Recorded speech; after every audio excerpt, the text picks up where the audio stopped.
few curves. Car stays quite flat. Center of gravity is low. Suspension is very nice.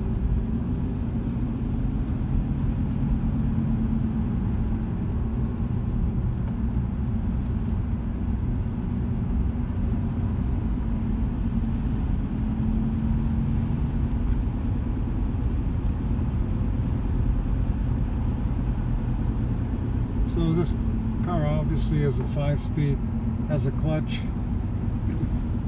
Years ago I had an accident on a motorcycle and hurt my left knee.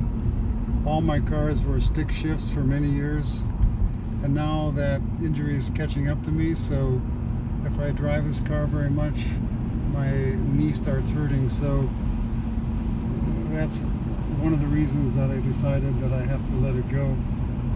The other is my wife wants the garage space for her car.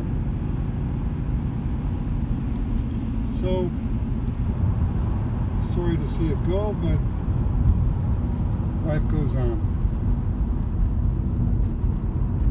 I hope whoever gets it gives it a good home.